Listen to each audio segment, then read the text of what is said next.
नया चैप्टर कौन सा है? विद्युत रसायन, है ना।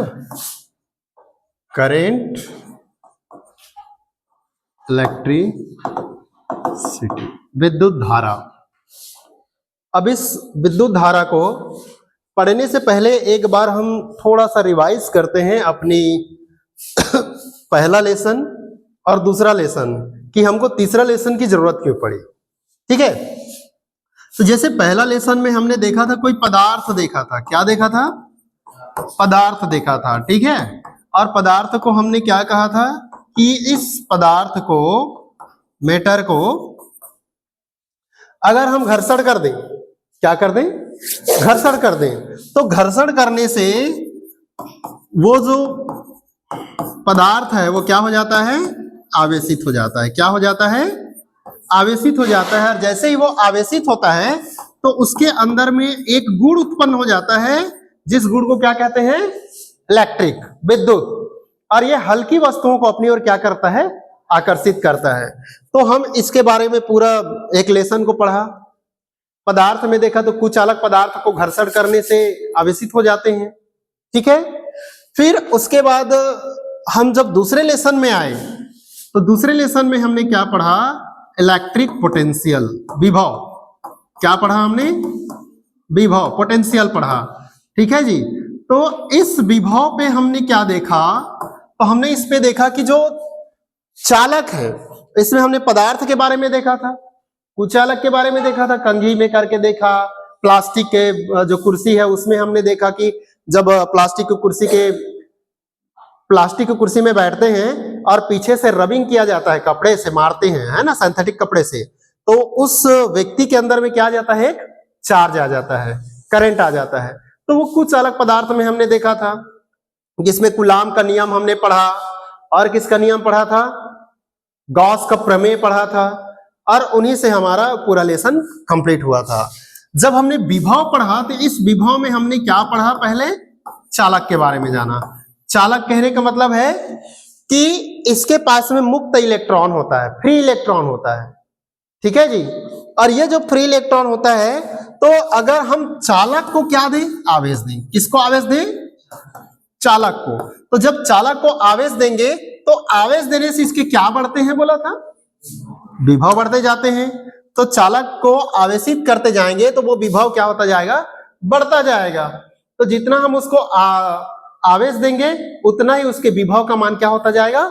बढ़ता जाएगा। तो विभव का मान बढ़ेगा तो एक कंडीशन ऐसा आएगा कि ये चालक जो है और आवेश ग्रहण नहीं कर सकता। तो आवेश ग्रहण नहीं कर सकता, इसका मतलब क्या है कि उसकी क्या कह सकते हैं? एक फिक्स क्या होती है? धारिता होती है। और उस धारिता की वजह से हमने देखा संधारित्र। संधारित्र में हमने देखा कौन सा संधारित्र देखा? एक समांतर प्लेट संधारित्र। और उस समांतर प्लेट संधारित्र में T आंशिक परावैद्युतांक को रखने से उस संधारित्र में क्या डिफरेंस आता है। कहने का मतलब है कि पहला हमने देखा तो उसमें हमने सिर्फ आवेश के बारे में पढ़ा, दूसरा जब हमने देखा तो उसमें विभव के बारे में पढ़ा दूसरा लेसन में। इसमें भी हमने देखा तो हम आवेश दे रहे हैं, पहला लेसन में देखा तो हम आवेशित कर रहे हैं। तो तीसरा लेसन की जरूरत क्यों पड़ी? तो अब तीसरा लेसन में हमको क्या करना है कि जो हमारे पास में चालक है, ठीक है जी, जो हमारे पास में क्या है? चालक है। अब इस चालक के अंदर जो आवेश है वो आवेश अब क्या करेगा? प्रवाह करेगा, फ्लो करेगा। जब इसमें बहेगा इलेक्ट्रॉन, जो आवेश है जब बहेगा तो बहने से क्या होता है? क्या आती है? बहता है तो धारा बहता है ना, धारा। और धारा बहता है तो क्या बह रही है इस चालक के अंदर में? चालक के अंदर में क्या बह रहा है? विद्युत। इसलिए हम इसको क्या कहते हैं? विद्युत धारा। अर्थात इस लेसन में हमको क्या करना है? अब आवेश को क्या करना है? चलाना है। जब आवेश इसमें बहेगा तो क्या होगा? तो इस आवेश में बहने से पहले हमको एक चीज देखना होगा, वो है कि एक चालक क्या है? चालक किसे कहते हैं? तो चालक के पास में क्या होना चाहिए कहा था मैंने, मुक्त इलेक्ट्रॉन होना चाहिए। ठीक है जी, चालक के पास क्या होनी चाहिए, मुक्त इलेक्ट्रॉन, फ्री इलेक्ट्रॉन होना चाहिए। और अगर इसके पास में फ्री इलेक्ट्रॉन है तो उसमें से हम आवेश को क्या कर सकते हैं, प्रवाह कर सकते हैं। ठीक है, तो ये जो मुक्त इलेक्ट्रॉन है ये एक चालक के अंदर कैसे रहता है, तो चालक के अंदर जो इलेक्ट्रॉन्स हैं वो, मैं एक बना रहा हूं चालक, बड़ा सा चालक, ठीक है, इसको समझिएगा, उसके बाद में हम विद्युत धारा का परिभाषा देंगे। ये चालक है। अच्छा, तो अगर ये चालक है, या अगर हम कहें कि ये एक ऐसा पदार्थ है हमारे पास कि इस पदार्थ को डिफाइन करना हो तो ये किससे मिल करके बना है, कहेंगे हम, किससे मिल करके बना है, अणु, परमाणु, आयनों से मिल करके बना है। ठीक है ना, इलेक्ट्रॉन प्रोटॉन से मिल करके बना है। तो हम कहेंगे कि इसके पास में क्या है, इलेक्ट्रॉन। क्या है, इसके पास इलेक्ट्रॉन है। तो ये जो इलेक्ट्रॉन है जिसे मैं यहां पर लिख रहा हूं ई के फॉर्म में, ये जो इलेक्ट्रॉन है कैसा है, तो इस इलेक्ट्रॉन को हम क्या मान ले रहे हैं, कौन सा इलेक्ट्रॉन मान रहे हैं, मुक्त इलेक्ट्रॉन, फ्री इलेक्ट्रॉन है। ठीक है जी, तो फ्री इलेक्ट्रॉन किसको कहते हैं, तो हमारे पास में अगर मान लीजिए कि कोई एक परमाणु है, क्या है, परमाणु है, ठीक है, तो इस परमाणु में अगर मैंने मान लिया किसका, कॉपर का, किसका माना, कॉपर, कॉपर का परमाणु क्रमांक कितना होता है, 29, तो यहां पर कितने इलेक्ट्रॉन आ जाएंगे, 2, यहां पर कितने आ जाएंगे, 8, यहां पर कितने आ जाएंगे, 18, और इसके बाह्य में कितने आ जाएंगे, 1 इलेक्ट्रॉन। तो एक परमाणु में इलेक्ट्रॉनों की संख्या कितनी हो जाएगी, एक परमाणु में इलेक्ट्रॉनों की संख्या जो मुक्त है, बाह्य में है ना, बाहर में, एक बाह्य कक्ष, बड़ा सा कमरा में, बड़ा सा कमरा में एक ही है, इसका मतलब क्या है कि उसके पास बहुत बड़ा एरिया है, उस एरिया में वो क्या कर रहा है, घूम रहा है। क्यों घूम रहा है, क्योंकि ये जो केंद्र, ये जो सेंटर है, ये सेंटर उसको मजबूती से पकड़ नहीं पा रहा है, इसलिए क्या हो जा रहा है, ये फ्री, क्या हो गया, फ्री, स्वतंत्र हो गया। तो हम देखेंगे एक क्यूबिक मीटर, इसका मतलब क्या है, 1 मीटर लंबा, 1 मीटर चौड़ा और 1 मीटर ऊंचा। ठीक है, 1 मीटर लंबा, 1 मीटर चौड़ा और 1 मीटर ऊंचा। अगर हमारे पास में कोई चालक है तो इस चालक के पास 10 के घात 29, कितने, 10 के घात 29 इलेक्ट्रॉन क्या होते हैं, मुक्त होते हैं। ठीक है ना, और इससे पहले हमने पढ़ा था तो 1 क्यूबिक सेंटीमीटर में पढ़ा था, और 1 क्यूबिक सेंटीमीटर में कितना पढ़ा था, 10 के घात कितना पढ़ा था, बताओ, 10 के घात 23, कितना, 23। तो ये आपका जो दिया गया है, इतने इलेक्ट्रॉन मुक्त हैं, इसका मतलब है कि इस चालक के पास में कितने इलेक्ट्रॉन मुक्त हैं। अगर ये कितना है, लंबाई, चौड़ाई और ऊंचाई में कह दिया जाए तो 1-1 मीटर का है, तो इसके पास कितने होंगे, तो 1 2 1 2 3 4 5 6 7 8 9 10 11 12 13 14 15 16 17 18 19 20 21 22 23 24 25 26 27 28 29। तो क्या हो जाएगा, ये इकाई, दहाई, सैकड़ा, हजार, 10,000, लाख, 10 लाख, करोड़, 10 करोड़, अरब, 10 अरब, खरब, 10 खरब, नील, 10 नील, पदम, 10 पदम, संख, 10 संख। अब इधर की गिनती मुझे भी नहीं आता, इकाई, दहाई, सैकड़ा, हजार, 10,000, लाख, 10 लाख, करोड़, 10 करोड़, अरब, 10 अरब, 10 अरब संख। इसका मतलब क्या है जी, हमारी इस पृथ्वी में जितने भी जीव जंतु हैं, कीड़े मकोड़े हैं, मनुष्य हैं, सबकी संख्याओं को जोड़ देंगे तो भी इतना नहीं होगा। मतलब क्या है, समुद्र में जितने पानी, आसमान में जितने तारे, उतना इसके पास में क्या है, मुक्त इलेक्ट्रॉन है। ठीक है ना, तो जिसके पास, जिस चालक के पास जितना मुक्त इलेक्ट्रॉन होता है वह उतना ही अच्छा चालक होता है। जैसे चांदी, चांदी जो होता है इसके पास में क्या होते हैं, बहुत ज्यादा मुक्त इलेक्ट्रॉन होता है, इसलिए ये विद्युत का क्या होता है, 99%, 98% क्या करता है, विद्युत धारा को सुगमता से प्रवाहित करता है। ठीक है, सबसे अच्छा चालक हम चांदी को मानते हैं। ठीक है जी। अच्छा, ये मुक्त इलेक्ट्रॉन करता क्या है, ये मुक्त इलेक्ट्रॉन क्या करता है, तो ये जो मुक्त इलेक्ट्रॉन है ये क्या करता है, जैसे ही हमारा जो 0 केल्विन तापमान, कितना 0 केल्विन, 0 केल्विन तापमान से अगर ये बढ़ता जाता है तो 0 केल्विन तापमान कितने को कहते हैं, माइनस, गुड, कितना को कहते हैं, -273 डिग्री सेल्सियस, जो इस पृथ्वी में असंभव है इतना टेम्परेचर मिलना। ठीक है जी। तो इस टेम्परेचर में जो धातु हैं, पदार्थ हैं, वो शुद्ध अवस्था में पाई जाती है। इसको परम शून्य ताप कहते हैं। तो इस परम शून्य ताप पर हमारे जो कोई भी पदार्थ है उस पदार्थ में अशुद्धियां नहीं पाई जाती। लेकिन जैसे ही तापमान बढ़ती जाती है तो तापमान बढ़ेगा तो ताप का मान बढ़ने से ये जो इलेक्ट्रॉन्स हैं ये मुक्त हैं, ये मुक्त इलेक्ट्रॉन सतह पर, कहां पर, इस धातु के, इस चालक के सतह पर क्या करते रहते हैं, अनियमित रूप से गति करते रहते हैं। कैसे करते रहते हैं, अनियमित रूप से क्या करते हैं, गति करते हैं। तो ये जो इलेक्ट्रॉन है ये गति करके इधर जाएगा। ठीक है, तो यहां पर क्या होंगे, क्या हो सकते हैं, धनायन भी तो होगा ना।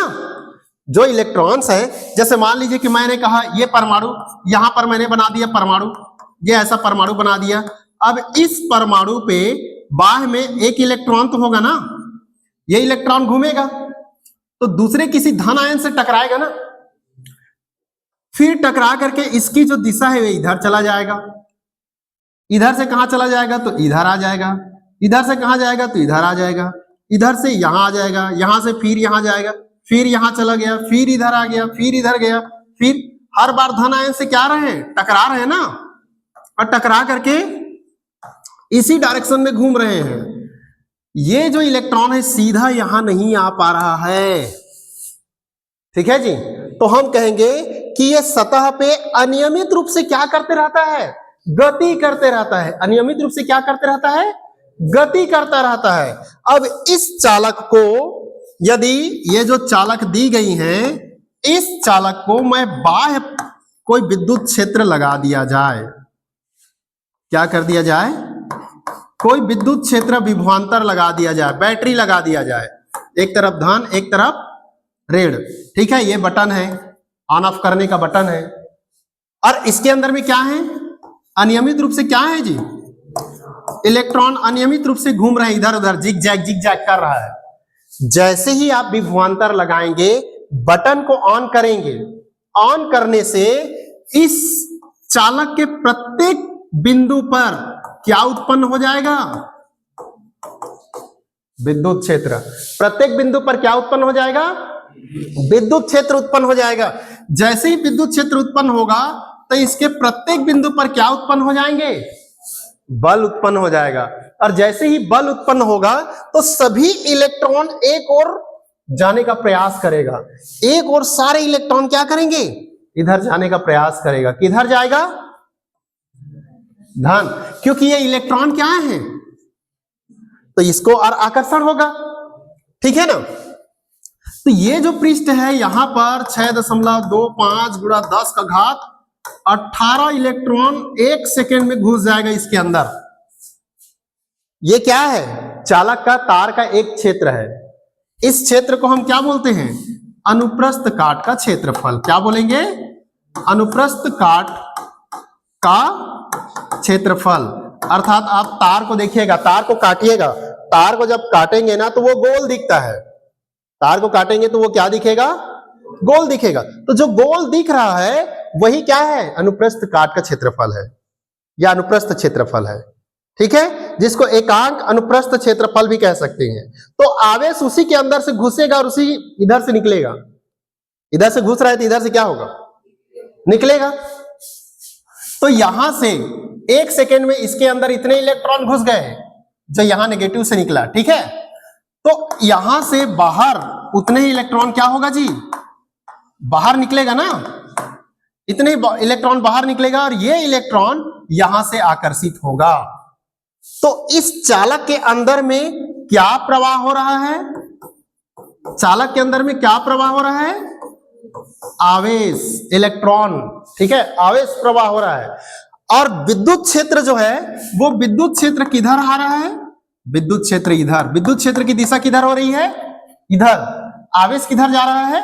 इधर, ठीक है। और ये आवेश जब इस ओर जाएगा, ऐसा जब ये आवेश इसमें प्रवाह करना चालू कर देगा एक बल मिलने से, तो यही प्रवाह को हम क्या कहेंगे? विद्युत धारा, ठीक है जी। क्यों? क्योंकि जब इसमें आवेश प्रवाह हो रहा है, जैसे ही इलेक्ट्रॉन इस जगह पर पहुंचती है तो इस दिशा से क्या निकलती है? विद्युत धारा। क्या निकलती है? विद्युत धारा। तो विद्युत धारा की दिशा आवेश की दिशा की क्या है? विपरीत। मतलब यहां से निकल रहा है इलेक्ट्रॉन और यहां से निकल रहा है विद्युत धारा, ठीक है। प्रदीप समझ में आ रहा है कि नहीं आ रहा है ना? और जिसको समझ में नहीं आ रहा है पूछ सकते हैं। अब अगर मैं इसमें विद्युत धारा की परिभाषा देने की बात करूं तो परिभाषा कैसे दूंगा? ठीक है, चलो अमृता बताओ परिभाषा क्या था किसी? हाँ, यहीं पर लिखने का प्रयास करते हैं, अगर आ जाएगा तो यहीं लिखेंगे। चलो बताओ। हाँ, 1 मिनट। किसी सॉरी, यहां से पीला में लिखते हैं। किसी चालक के अनुप्रस्थ परिच्छेद से एकांक समय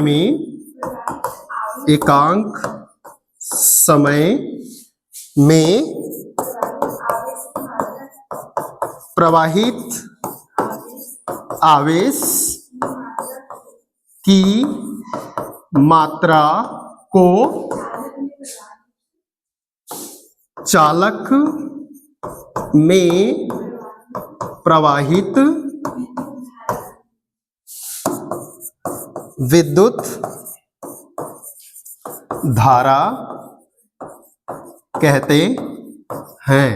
इसे किससे प्रदर्शित करते हैं? आई से प्रदर्शित करते हैं, ठीक है। और इसका एसआई मात्रक क्या होता है? एम्पियर। एसआई मात्रक क्या होता है? एम्पियर होता है, ठीक है ना। और ये कैसा राशि है? अदिश राशि। बहुत बढ़िया, बैठ जाओ। इतना हमको जानना बहुत जरूरी है, ठीक है। अब इसको अगर हमको लिखना हो तो कैसे लिखेंगे? तो ये तो हमारा चालक हो गया। अब इस चालक के अनुप्रस्थ परिच्छेद, तो ये अनुप्रस्थ परिच्छेद है, ये अनुप्रस्थ परिच्छेद है। तो अनुप्रस्थ परिच्छेद से एकांक समय में, मतलब टी समय में अगर इसमें से आवेश क्या कर रही हैं? प्रवाह कर रही हैं, तो आवेश की मात्रा को ही चालक में क्या कहेंगे?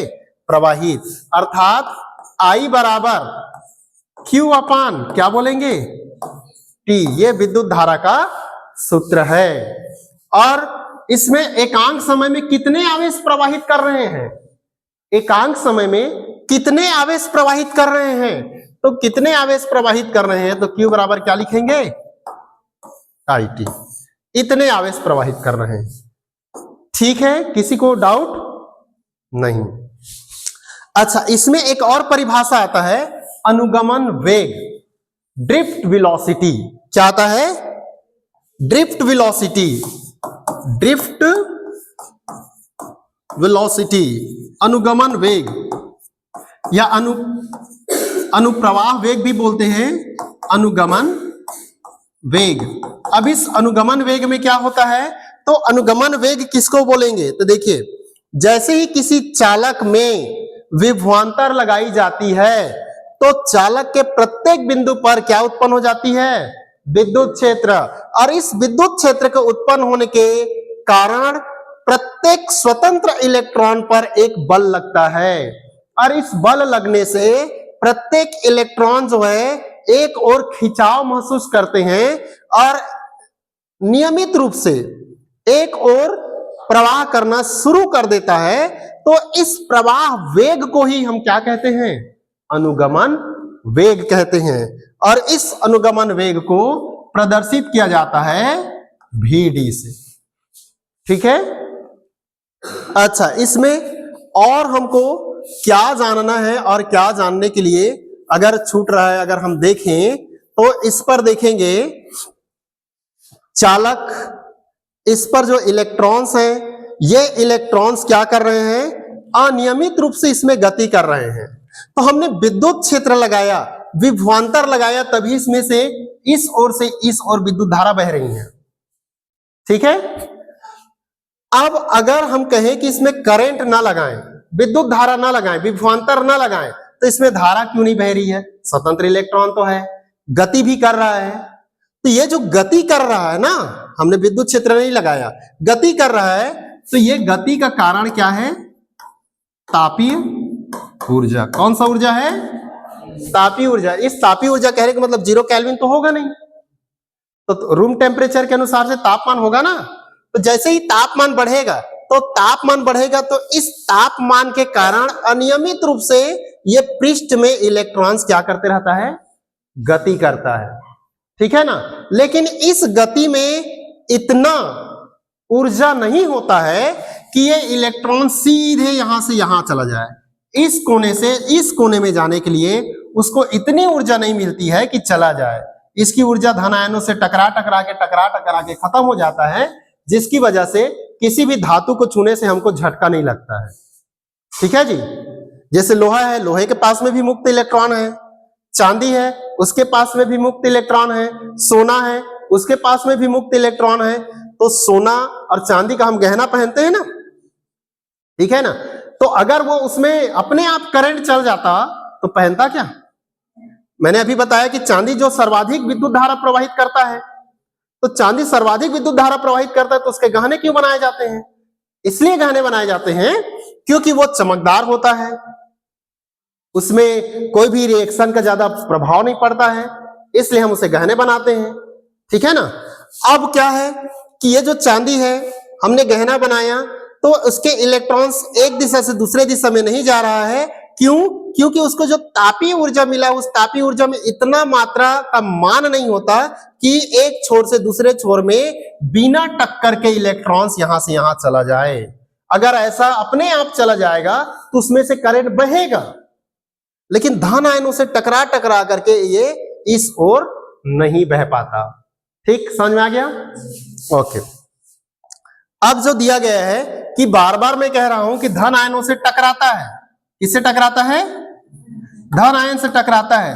तो दो क्रमागत धन आयन के टक्कर से, दो क्रमागत सीरियली क्रमागत टक्कर के बाद इलेक्ट्रॉन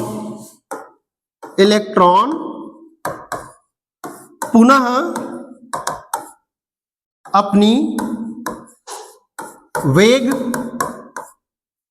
ले लेता है, जितना उसका जो जिस वेग से वो जा रहा है, जिस वेग से यहां से गया और यहां गया, टकराया, फिर इधर गया, फिर वेग आ गया, फिर टकराया, फिर यहां आया, फिर टकराया, फिर आया।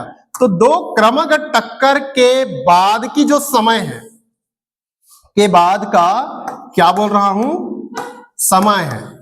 दो क्रमागत टक्कर के बाद का जो समय है, उस समय को हम क्या बोलते हैं? श्रांति काल। क्या बोलते हैं? श्रांति काल, रिलैक्सेशन टाइम, रिलैक्सेशन टाइम। क्या बोलते हैं इसको? Relaxation time. इसे प्रदर्शित करते हैं किससे? टाउ से। किसे प्रदर्शित करते हैं? टाउ से। तो 2 नंबर का क्वेश्चन इसको भी पूछता है। तो ये जो कैसे टक्कर कर रहा है वो समझ में आ गया ना? टक्कर समझ में आ गया, सारी चीजें समझ में आ गया। अब आपको लिखना कैसे है उसको लिखना अब आपको बता रहा हूं। ठीक है, उस तरह से आपको लिखने होंगे, जो नोट्स कॉपी बनाएंगे और पढ़ेंगे। मैंने बनाया है आप लोगों के लिए, तो एक बार उससे देखते हैं। देखिए,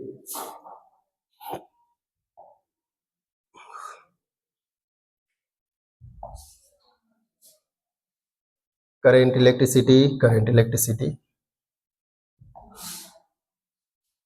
देखिए ऐसा बनाएंगे आप। क्या लिखा गया है? करंट इलेक्ट्रिसिटी, विद्युत धारा। विद्युत धारा किसी चालक के किसी परिच्छेद से आवेश प्रवाह की दर को क्या बोलते हैं? विद्युत धारा। या दूसरा परिभाषा क्या दे सकते हैं? किसी चालक के किसी परिच्छेद से एकांक समय में आवेश की जितनी मात्रा प्रवाहित होती है उसे क्या कहते हैं?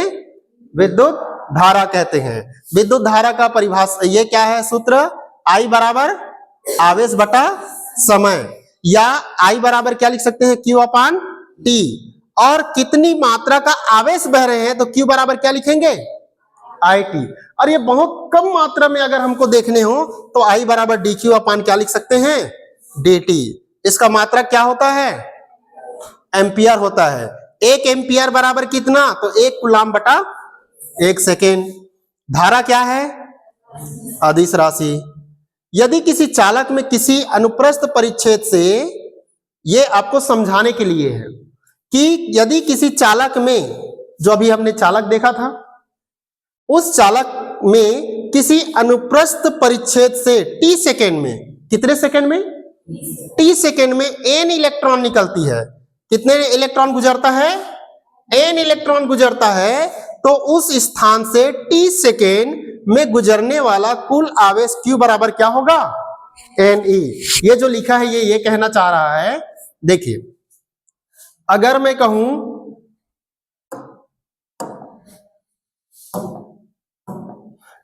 कहूं कि ये देखिए ये क्या है आपका? चालक। क्या है ये? चालक। ठीक है, तो इस चालक से, इसमें इस परिच्छेद से यहां तक, यहां कितने electron? n electron. n electron यहां से यहां क्या हुआ? गुजर रहा है। n इलेक्ट्रॉन क्या कर रहा है? यहां से यहां गुजर रहे हैं। तो गुजरने से, उस स्थान से गुजरने वाला कुल आवेश का मान कितना होगा? तो Q बराबर कुल आवेश, कितने आवेश हैं टोटल? n। और एक इलेक्ट्रॉन पर आवेश का मान कितना होता है? हाँ, E होता है ना। इसका मतलब है n गुणा 1.6 गुणा 10 घात माइनस 19 कूलाम, इतना इलेक्ट्रॉन होगा बोल रहा है। ठीक है, तो Q बराबर Ne। देखो Q बराबर Ne, इसको पहले लेसन में भी हमने पढ़ा है। Q बराबर Ne किसमें पढ़ा था? आवेश का क्वांटीकृत में, क्वांटाइजेशन में पढ़े थे, है ना। आवेश का किस में पढ़े थे? क्वांटाइजेशन में पढ़े थे। अब हमारे पास में I बराबर क्या होता है? Q अपान क्या होता है? T। तो I बराबर Q का मान कितना है? Ne बटा क्या हो जाएगा? T। ये आएगा। ठीक है, देखो आया I बराबर Ne बटा T। धारा की दिशा इलेक्ट्रॉन प्रवाह के विपरीत दिशा में होती है। मतलब विद्युत धारा जिधर बह रही है तो इलेक्ट्रॉन उसके विपरीत दिशा में बहता है। अगर धारा ऐसा बह रही है तो इलेक्ट्रॉन ऐसा जाएगा, विपरीत दिशा में जाते हैं ना। ओके, तो इस तरह से नोट्स बनाओगे तो आपको प्रॉब्लम नहीं जाएगा। दूसरा देखिए, और क्या बनाना है? धारा की जो प्रकृति होती है वो कैसा होता है? विद्युत धारा में परिमाण व दिशा दोनों है। मतलब इसमें इतना एम्पियर का धारा बह रहा है। एम्पियर क्या है? ऐसा ही मात्रक। तो इतने एम्पियर की धारा क्या कर रही है? बह रही है। तो एम्पियर परिमाण हो गया। बह रही है, धन आयन से ऋण आयन की ओर जा रही है, बह रही है ना। तो दिशा भी बता रहे हैं ना, तो दिशा भी बता रहे हैं, परिमाण भी बता रहे हैं। फिर भी जो विद्युत धारा है वो कैसा राशि है? अदिश राशि। क्या कारण है? ठीक है, अगर ये क्वेश्चंस पूछ दिया कारण बताओ या क्यों लिख दिया, विद्युत धारा में परिमाण व दिशा दोनों होती है, फिर भी विद्युत धारा अदिश राशि है, क्यों? 2 नंबर का प्रश्न। तो आप ये उत्तर देंगे, क्या लिखेंगे? विद्युत धाराओं को अदिशों के योग नियम द्वारा जोड़ा जा सकता है। तो अदिश और सदिश में कैसे जोड़ते हैं? क्यों जी, अदिश और सदिश में जोड़ा कैसे जाता है? अगर मान लो यहां पर 3 है और ये 5 है, ठीक है, या फिर मैं ये कह दूं 3 + 3 + 3 अदिश राशि में जोड़ूंगा तो कितना आएगा जी? 3 धन 3 धन 3 बराबर कितना आएगा? अदिश सीधा सीधा जोड़ना, 3 6 9 कितना आएगा? 9 आएगा। किस में 9 आएगा?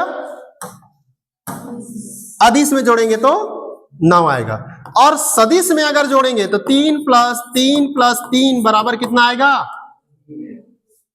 3 आएगा। डिफाइन करके बताते हैं, ठीक है। अगर मैं कहूं यहां से यहां गया 3 मीटर, ठीक है, यहां गया कितना 3 मीटर, यहां गया कितना 3 मीटर। तो अब यहां से यहां सदिश राशि की बात करें, विस्थापन उसका कितना हुआ, ए से बी गया, बी से सी गया, सी से डी गया, अब डी से ए तक उसका विस्थापन कितना हुआ, तो न्यूनतम दूरी लेते हैं ना, तो विस्थापन क्या होगा, सदिश राशि। विस्थापन क्या है, सदिश राशि। सदिश योग में अगर हम जोड़ेंगे तो सदिश योग में इसका दूरी कितना होगा 3 मीटर, तो 3 धन 3 धन 3 बराबर कितना आएगा 3। ये सदिश योग है। और अदिश योग क्या कहता है, तो दूरी, दूरी को क्या मानते हैं, अदिश राशि। तो 3 मीटर 3 मीटर 3 मीटर, तो टोटल कितना हो जाएगा 9 मीटर। समझ में आ गया ना। तो हम जब विद्युत धारा को जोड़ते हैं तो अदिश के रूप में जोड़ा जाता है, सीधे सीधे जोड़ दो, कितना एम्पियर, सारे एम्पियर को जोड़ दो, उसमें आपको सदिश सदिश की जरूरत नहीं पड़ती, ठीक है। दूसरा, धारावाही तार में गांठ मारने या मोड़ देने पर धारा के मान में कोई परिवर्तन नहीं होता। जैसे तार करंट जा रही है, टूट गया तो क्या करते हैं, तार को छीलते हैं और उसको जोड़ देते हैं, जोड़ देते हैं, करंट चलता है कि नहीं, जलता है। 1 किलोमीटर लंबा तार ले लिया, कितना 1 किलोमीटर लंबा तार ले लिया, तार को लपेट दिया, लपेटा और करंट लगा दिया। क्या लगा दिया, करंट। और बल्ब को जलाएंगे, जलेगा नहीं, जलेगा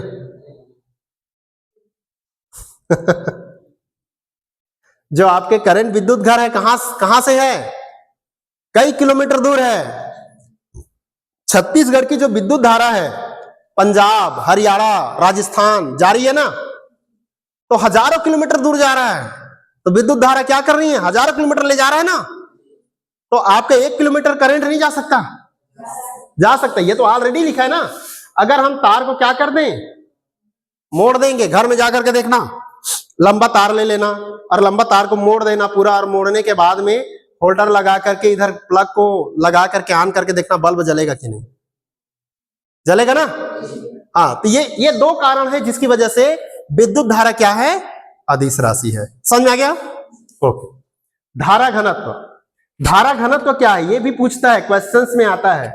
जे से इसको डिनोट करते हैं, किससे, ये क्या कहता है धारा घनत्व, किसी चालक के प्रति एकांक अनुप्रस्थ परिच्छेद, प्रति दिया हुआ है ना, क्या लिखा है ये, प्रति। अब देखिए, ये हमारा एक चालक है, ठीक है। अगर प्रति की बात करेगा तो यहां पर भी वही आएगी स्थिति, यहां पर भी वही आएगी स्थिति, ये प्रति होगा ना। प्रति एकांक अनुप्रस्थ कहने का मतलब है कि छोटे छोटे छोटे छोटे छोटे छोटे, अगर मैं इसको देखूं, ये तार है, छोटे छोटे छोटे छोटे करूंगा तो ये अनुप्रस्थ परिच्छेद हो जाएगा, ये हो जाएगा, ये हो जाएगा, ये हो जाएगा, प्रति होगा ना, प्रति एकांक। समझ में आ रहा है ना। एकांक, हमने चालक के बारे में कहा, तो ये एकांक परिच्छेद से n इलेक्ट्रॉन गया और इधर से n इलेक्ट्रॉन निकला। अब हम धारा घनत्व के बारे में बात करेंगे तो प्रति एकांक छोटे छोटे छोटे छोटे लेंगे। यहां का एकांक अनुप्रस्थ कितना, अगर मैं इसे काट देता तो यहां का अनुप्रस्थ कितना, यहां का कितना, यहां का कितना, तो उस स्थिति पर हम क्या लिखेंगे, इसको प्रति, क्या लिखेंगे, प्रति एकांक अनुप्रस्थ परिच्छेद क्षेत्रफल से बहने वाली धारा या विद्युत धारा की परिच्छेद के उस बिंदु पर धारा घनत्व कहते हैं। ये को होगा, परिच्छेद को उस बिंदु पर धारा घनत्व जे से प्रदर्शित करते हैं। किसे प्रदर्शित करते हैं, जे से। धारा घनत्व बराबर क्या लिखते हैं, विद्युत धारा बटा क्षेत्रफल। विद्युत धारा को किसे प्रदर्शित करते हैं, आई से, और नीचे क्षेत्रफल को किसे प्रदर्शित करते हैं, ए से। तो क्या हो जाएगा, जे बराबर क्या लिखोगे, आई बटा क्या लिखोगे, ए। तो इसका एसआई मात्रक क्या होगा, यहीं से बताओ, फिर नीचे लिखा होगा, यहीं से बताओ। धारा का क्या है, एम्पियर। क्षेत्रफल का क्या होता है, मीटर स्क्वायर। क्षेत्रफल का क्या होता है, तो एम्पियर प्रति मीटर स्क्वायर हो जाएगा। क्या होगा, एम्पियर प्रति मीटर स्क्वायर हो जाएगा। अब मुझे ये बताओ, वो चालक है जिसको मैं धारा घनत्व की बात कर रहा हूं, और ये चालक है, इसमें मैं विद्युत धारा की बात कर रहा हूं। What is the difference? इन दोनों में क्या डिफरेंस है? क्यों जी, इन दोनों में क्या डिफरेंस है? दोनों में सेम कह रहा हूं कि अलग अलग कह रहा हूं? क्या दीपिका, अलग अलग कह रहा हूं कि सेम कह रहा हूं? अलग अलग। उसमें क्या कह रहा हूं मैं? धारा घनत्व एकांक परिच्छेद कह रहा हूं, और इसमें अनुप्रस्थ परिच्छेद, है ना। अनुप्रस्थ मतलब मैं सीधे सीधे इसकी बात कर रहा हूं और इसकी। किसी एक अनुप्रस्थ परिच्छेद से गुजरने वाले आवेशों की मान के कारण इसमें विद्युत धारा उत्पन्न हो रही है, और इसमें प्रति, तो ध्यान रखना ना, I बराबर क्या होता है? Q अपान T, और J बराबर क्या होता है? I upon A। ये पूछता ही है परीक्षा में ना। चलिए आगे आइए, अब क्या कहता है? यदि किसी चालक के A परिच्छेद क्षेत्रफल से बहने वाली धारा क्या है? I, तो परिच्छेद के किसी बिंदु पर धारा घनत्व का J बराबर I बटा A, हमने लिखा ही अभी, है ना। और यदि चालक में T समय में Q आवेश प्रवाहित करता है, तब I बराबर क्या लिख सकते हैं? Q अपान, तो Q अपान T रखेंगे तो यहां पर मान रख सकते हैं ना, यहां पे मान रख सकते हैं। I की जगह में क्या रखेंगे? I की जगह में क्या रखेंगे? Q, यहां पर क्या हो जाएगा? A, और क्या हो जाएगा? T बराबर क्या है? J। तो धारा घनत्व बराबर हम ये भी लिख सकते हैं, Q बटा A T। तो यहां पर ये जो आवेश है इसका मात्रा बदल जाएगा, आवेश बटा, आवेश का क्या आता है? कूलाम, और क्या हो जाएगा? प्रति, क्या लिखेंगे? प्रति मीटर स्क्वायर, और क्या होगा? सेकंड। अगर मैं इसे लिखना चाहूंगा तो C लिखूंगा, और क्या लिखूंगा? M के घात में 2 और S के घात में ये भी आएगा, ठीक है। या C बटा क्या लिखूंगा? M का वर्ग S। समझ में आ गया? कूलाम के हमने 2 SI मात्रक देखा, समझ में आया? ओके, आगे देखिए और कौन सा नोट्स बनाएंगे आप? ये देखिए, ये तो बताया ही मैं अभी, A मीटर स्क्वायर बताया था ना। ओके, प्रकृति किसका? धारा घनत्व। तो धारा घनत्व क्या है? धारा घनत्व सदिश राशि है, और विद्युत धारा अदिश राशि है। इसकी दिशा उस बिंदु पर धन आवेश के चलने की दिशा के अनुदिश होता है। किसके? धन आवेश, किसके? धन आवेश की दिशा की ओर होती है। इसके बाद देखिए आगे, ये दिया है, क्या लिखा है? क्या लिखा है जी? अनुगमन वेग, ड्रिफ्ट वेलोसिटी। क्या लिखा है? ड्रिफ्ट वेलोसिटी, अनुगमन वेग। क्या कह रहा है?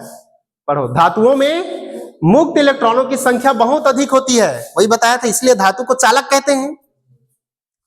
इसमें संख्या घनत्व लगभग कितना होता है? 29 प्रति घन मीटर। घन लग दिया मतलब लंबाई, चौड़ाई और ऊंचाई, मतलब 1 मीटर लंबा, 1 मीटर चौड़ा, 1 मीटर ऊंचा हो तो उस पर जो इलेक्ट्रॉन की जो संख्या होगी कितना होगा? वही हमने अभी ऊपर में गिना था। ये मुक्त इलेक्ट्रॉन क्या करता है? ये मुक्त इलेक्ट्रॉन जो गैस, जो बर्तन होता है ना, बर्तन, उस बर्तन में गैस भरे रहते हैं। अगर बर्तन खाली है तो खाली है तो उसमें क्या भरे हैं? गैस भरा है ना। जैसे एक कमरा है, इस कमरे में क्या भरा हुआ है? गैस भरा है ना, ऑक्सीजन है, कार्बन डाइऑक्साइड है। तो उनके अणु क्या कर रहे हैं? अनियमित रूप से घूम रहे हैं, नहीं इधर उधर, तितर बितर। तो वैसे ही चालक के अंदर मुक्त इलेक्ट्रॉन क्या करते हैं?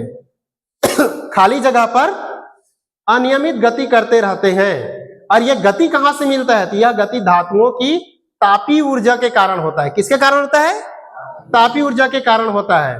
मुक्त इलेक्ट्रॉनों की अधिकतम तापीय चाल 10 के घात 6 मीटर प्रति सेकेंड होता है। इसको लिख लो कॉपी में, एक तो मिल गया यहां नोट्स करने वाला, कि जो मुक्त इलेक्ट्रॉन होता है उसकी तापीय चाल कितनी होती है? 10 के घात 6 मीटर प्रति सेकेंड की चाल से अनियमित रूप से क्या कर रही है? इलेक्ट्रॉन गति कर रही है। गति के दौरान ये इलेक्ट्रॉन धन आयनों से टक्कर करते रहते हैं, टकराते रहते हैं। किससे टकराते हैं? धन आयन से टकराते हैं और अपनी दिशा को क्या कर देते हैं, बदलते रहते हैं। ठीक है, किसी विशेष दिशा में इनकी नेट गति क्या होती है, और यही शून्य होने के कारण धातुओं में कोई धारा स्वतः प्रवाहित नहीं होता, अपने आप उसमें विद्युत धारा प्रवाहित नहीं होता। ठीक है, आगे देखिए और क्या दिया है, ये देखिए क्या लिखा है, किसी चालक में इलेक्ट्रॉन विद्युत क्षेत्र के प्रभाव में, किसके प्रभाव में, के प्रभाव में एक नियत और औसत वेग से प्रवाहित होती है। इस नियत औसत वेग को क्या कहते हैं, अनुगमन वेग। किसे प्रदर्शित करते हैं, Vd से। अपवाह वेग का मान, जो अनुगमन वेग है, ड्रिफ्ट वेलोसिटी, इसका जो वेग है बहुत ही कम होता है, इसका मान लगभग 10 की घात -4 मीटर पर सेकेंड होता है। कितना होता है, 10 की घात माइनस, हाँ, इसको भी आप चाहें तो लिख सकते हैं, अपवाह वेग, अनुगमन वेग। तो अनुगमन वेग का चाल कितना, 10 घात -4 मीटर पर सेकेंड, और हमने तापीय वेग का कितना निकाला था, 10 घात 6 मीटर पर सेकेंड, तो उससे बहुत कम है। ठीक है ना, उसकी तुलना में क्या है, बहुत कम है। अब देखिए अपवाह वेग और विद्युत क्षेत्र में संबंध, ये तो अब आपको वही समझना पड़ेगा, मैंने स्टार्टिंग में जो बताया था वही है। कोई एक चालक है, क्या है हमारे पास, एक क्या है, चालक है। इस चालक पर हम क्या लगा दें, विद्युत धारा। क्या लगा दें, विद्युत धारा। जैसे ही विद्युत धारा लगाएंगे तो देखो लिखा है, माना किसी चालक के बीच सिरों में क्या लगा दिया, विभवांतर। तो विभवांतर लगाएंगे तो चालक के प्रत्येक बिंदु पर क्या उत्पन्न हो जाएगा, क्या उत्पन्न हो जाएगा, विद्युत क्षेत्र उत्पन्न हो जाएगा। तो विद्युत क्षेत्र उत्पन्न होगा, तो जैसे ही इसमें विद्युत क्षेत्र उत्पन्न होगा तो इसमें क्या लगेगा, बल। F बराबर क्या हो जाएगा, -E। अच्छा, ये E क्या है, आवेश, इलेक्ट्रॉन पर लगने वाला आवेश, और ये क्या है, विद्युत क्षेत्र। तो ये नेगेटिव क्यों लगा, ये नेगेटिव इसलिए लगा क्योंकि विद्युत क्षेत्र के विपरीत दिशा में बह रहा है, तो बल किधर लग रहे हैं, विपरीत दिशा में, विद्युत क्षेत्र के विपरीत दिशा में बल लग रहे हैं। ठीक है ना, इसलिए यहां पर माइनस लगा है। यदि इलेक्ट्रॉन का द्रव्यमान कितना हो जाए, मतलब ये जो इलेक्ट्रॉन इसमें है, इस इलेक्ट्रॉन का द्रव्यमान कितना मान लू मैं, m इलेक्ट्रॉन। तो m इलेक्ट्रॉन होगा तो इसमें क्या उत्पन्न हो जाएगा, त्वरण। क्या उत्पन्न होगा, त्वरण। तो बल बराबर क्या लिखते हो जी, F बराबर क्या लिखते हो, ma। क्या लिखते हो, ma। तो a बराबर क्या लिखोगे, F बटा m लिखोगे। F का मान कितना आया, F का मान कितना है, -E। यहां रखोगे ना, -E, और क्या हो जाएगा, -E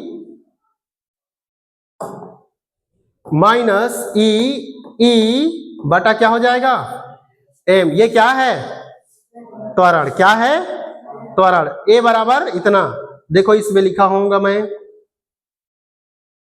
ये देखिए a बराबर -E बटा m। इस त्वरण के कारण, अगर उसमें त्वरण आ गया, त्वरण कब उत्पन्न होता है, वेग में परिवर्तन होगा। ठीक है, तो इस त्वरण के कारण इलेक्ट्रॉन अनियमित तापीय वेग के साथ साथ विद्युत क्षेत्र की विपरीत दिशा में क्या करने लगता है, अतिरिक्त वेग प्राप्त कर लेता है और उसमें बहना चालू कर देता है। ठीक है, तो जब बहना चालू कर देता है तो क्या होगा, ये यदि दिए गए समय में इलेक्ट्रॉन का वेग निम्न समीकरण द्वारा दिया जाए, ये किसका समीकरण, कुछ याद आ रहा है जी, ये किसका समीकरण है, ये किसका समीकरण लग रहा है, हाँ किसका है, गति का प्रथम समीकरण है, गति का प्रथम समीकरण है ये। v बराबर u प्लस a t, और t के जगह में क्या लगा यहां, और टाउ क्या है, श्रांति काल। क्या है, श्रांति काल। जहां पर u1 तापीय वेग है, मतलब ये ऑलरेडी स्वतंत्र रूप से ये घूमने वाला वेग है। विद्युत क्षेत्र लगाया तो उसमें क्या आ गया, v1। a क्या आ गया, त्वरण, टाउ। तो इससे इस प्रकार सभी इलेक्ट्रॉनों पर क्रमशः वेग क्या होगा, सब ये जो लिखा हूं ना ये ऐसा है, यहां पर ये जो दिया गया है, एक इलेक्ट्रॉन ये है, कौन सा इलेक्ट्रॉन, एक। तो एक इलेक्ट्रॉन का प्रारंभिक वेग क्या होगा, तापीय वेग v1। तो इस पे उत्पन्न त्वरण क्या होगा, a। और इसका रिलेक्शन टाइम कितना होगा, टाउ 1। ये किसके लिए हो गया, एक के लिए, ठीक है। और मान लो ये दूसरा इलेक्ट्रॉन है, तो इस दूसरे इलेक्ट्रॉन का तापीय वेग क्या होगा, u2। इसका रिलेक्शन टाइम क्या होगा, v2। एक और आ गया तो उसका क्या होगा, v3, और क्या आएगा, u3, और क्या आएगा, a। ऐसे ही कितने इलेक्ट्रॉन है इसके पास, कितने इलेक्ट्रॉन है, n इलेक्ट्रॉन। तो n इलेक्ट्रॉन के लिए हम इसको लेकर के चलेंगे, तो ये आपका, ये देखिए कहा गया, ये सभी इलेक्ट्रॉन है ना, n इलेक्ट्रॉन। अतः सभी इलेक्ट्रॉनों का अपवाह वेग लेंगे तो vd बराबर क्या लिखेंगे, सभी का अपवाह वेग vd बराबर v1 plus v2 plus v3 plus देश देश देश लेकर के n। तो v1 का मान कितना है, u1 प्लस a टाउ 1, यहां रखेंगे, फिर ये रखेंगे, फिर ये रखेंगे। देख लो यहाँ पर u है, यहाँ u2 है, यहाँ u3, ऐसे करके बढ़ रहा है, तो हमने u को अलग कर दिया और टाउ को क्या कर दिया, अलग। तो प्रारंभ में तापीय वेग क्या होता है, 0 होता है ना, औसत वेग, क्योंकि एक सिरे से दूसरे सिरे तक नहीं जा सकता, तो इसका मान 0 हो जाएगा। यह देखो लिखा है, किंतु अनियमित गति के कारण औसत वेग, तापीय औसत वेग क्या होता है, 0, इसलिए 0 हो जाएगा। तो क्या बच गया सिर्फ हमारे पास में, tau 1, tau 2, tau 3, tau n, ये और ये a बचा हुआ है। तो अगर मैं इसको लिखूंगा तो क्या लिखूंगा, a टाउ n लिखूंगा ना, क्या लिखूंगा, a टाउ, क्या लिखूंगा, a टाउ। ये टोटल को मैंने क्या मान लिया, इतना को मैंने क्या मान लिया, टाउ। तो a इंटू क्या हो जाएगा, टाउ। तो vd बराबर कितना है, पिछले में है ना ये वाला, vd बराबर माइनस ई अपान क्या है, m। तो ये देखो ये क्या दे रहा है, ये क्या है, और ये क्या है, अपवाह वेग, अनुगमन वेग ना। तो ये अनुगमन वेग और ये क्या है, विद्युत क्षेत्र। जितना ज्यादा उसका अनुगमन वेग होगा उतना ही ज्यादा उसका विद्युत क्षेत्र बढ़ेगा, क्योंकि दोनों आपस में क्या है, अनुक्रमानुपाती, ठीक है। दोनों एक दूसरे के क्या हैं, अनुक्रमानुपाती हैं। इसको लिखा होगा यहां पर, देखो ये इलेक्ट्रॉन यद्यपि त्वरित होते हैं लेकिन एक औसत वेग से गतिमान रहते हैं जो समय पर निर्भर नहीं करता। इसके बाद में एक और दिया गया है, गतिशीलता, मोबिलिटी, ठीक है। इसको नेक्स्ट टाइम देखेंगे। और मोबिलिटी के बाद में आपका हो जाएगा विद्युत धारा और अपवाह वेग में संबंध, गणितीय संबंध बनाएंगे। और उसके बाद में जो है आपका क्या बोलते हैं, ओम का नियम पढ़ेंगे, ठीक है जी। तो हमारा 3 बजे से फिर हम देंगे क्लास, और ध्यान रखना कि ये लेसन